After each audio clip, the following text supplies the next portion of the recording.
Hi friends, எல்லாருக்கும் வணக்கம். இன்னைக்கு வீடியோவில் நம்ம என்ன பார்க்க போகிறோன்னு பார்த்தீங்கன்னா ஃபிஷ் ஃப்ரை. வாங்க பார்க்கலாம், வீடியோக்குள்ளே போகலாம் வாங்க.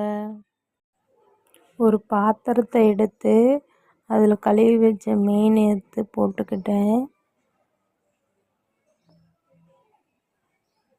அதுக்கப்புறம் கலந்து வச்ச மசாலாவை எடுத்து அந்த மீன் மேலே போட்டு நம்ம நல்லா கலந்துக்கணும்.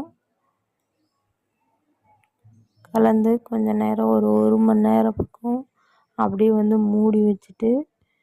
மூடி வச்சதுக்கப்புறம் 1 மணி நேரம் கழித்து எண்ணெய் காய வச்சு அந்த மீனை வடைச்சட்டியில் போட்டு எண்ணெயில் போட்டு நல்லா பொரித்து எடுத்துக்கணும். ஒவ்வொரு பீஸாக எடுத்து தனித்தனியாக போட்டுக்கிட்டேன். செம்ம டேஸ்ட்டாக இருந்துச்சு. அப்படியே ஊற வச்சு 1 மணி நேரம் கழித்து அந்த இதை திறந்து பார்த்தோன்னே அவ்வளோ வாசம், அந்த இஞ்சி பூண்டு வாசம், மசாலா வாசம்லாம் அப்படியே கம கமன்னு சூப்பராக இருந்துச்சு. அப்போவே அப்படி எப்படா பொரித்து சாப்பிடுவோம் அப்படின்லாம் தோணிருச்சு. அப்படியே ஒவ்வொன்றா எடுத்து தனித்தனியாக போட்டுக்கணும் எண்ணெயில். கொஞ்சமாக தான் எண்ணெய் ஊற்றிக்கிட்டேன். இப்போது நல்லா பொரிஞ்சு வந்துடுச்சு.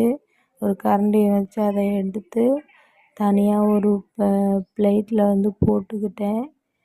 போட்டதுக்கப்புறம் பாருங்கள் எவ்வளோ செமையாக இருக்குன்னு. பொரிச்சதுக்கப்புறம் நல்ல வாசம். இப்போ பாருங்கள் எவ்வளோ அழகாக டெக்கரேஷன் பண்ணி எடுத்து வச்சுருக்கேன். நம்ம ஒவ்வொரு ஃபுட்டும் செய்யும்போது டெக்கரேஷன் தான் ரொம்ப முக்கியம்.